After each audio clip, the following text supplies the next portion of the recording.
નમસ્કાર મિત્રો, મારું નામ છે મહેશ કામળિયા અને આપ સૌનું હાર્દિક સ્વાગત છે મારી યુટ્યુબ ચેનલમાં. આજે તમારી સાથે વાત કરવી છે કેવા વ્યક્તિત્વની કે જેમનો જન્મ રાજસ્થાનના શ્રી ગંગાનગર ખાતે થયો હતો અને જેમનું નામ હતું શ્રી રવિન્દ્ર કૌશિક.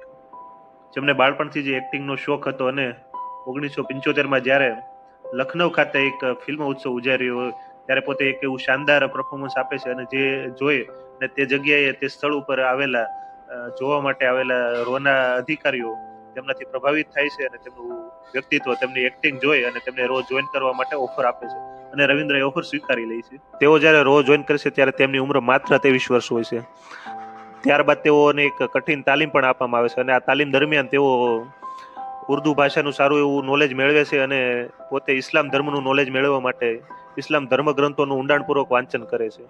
1975માં રવિન્દ્ર પાકિસ્તાન જાય છે ત્યારે તેનું નામ બદલી અને નબી અહેમદ શાકિર રાખવામાં આવે છે. પાકિસ્તાનમાં કરાચીની એક પ્રતિષ્ઠિત યુનિવર્સિટીમાંથી તે LLB ની ડિગ્રી મેળવે છે અને ત્યારબાદ પાકિસ્તાન આર્મીમાં જોડે છે. પાકિસ્તાન આર્મીમાં જોડાયા બાદ પોતે એક પ્રતિભાશાળી વ્યક્તિત્વ હોવાથી સતત પ્રમોશન પામી અને મેજરના પદ સુધી પહોંચે છે અને ત્યારબાદ પાકિસ્તાનની ગુપ્ત માહિતી તેઓ ભારત સુધી સતત પહોંચાડતા રહે છે. તે પાકિસ્તાની અનામત નામની એક છોકરી સાથે લગ્ન પણ કરે છે અને ત્યારબાદ તેમના દ્વારા તેને આરિફ નામનો એક છોકરો પણ હોય છે. 1979 થી લઈ 1983 સુધી સતત સંવેદનશીલ માહિતી તેઓ ભારત સુધી પહોંચાડતા રહે છે અને ભારત પાકિસ્તાનથી એક ડગલું આગળ રહી અને પોતાનો બચાવ કરતો આવ્યું છે. ભારત સરકારમાં રહેલા ઉચ્ચ અધિકારીઓ દ્વારા તેમની કાર્ય પદ્ધતિથી ખુશ થઈ અને તેમને ધ બ્લેક ટાઈગરનું ટાઇટલ આપવામાં આવ્યું છે. પરંતુ 1983માં એક કહાનીમાં વળાંક આવે છે.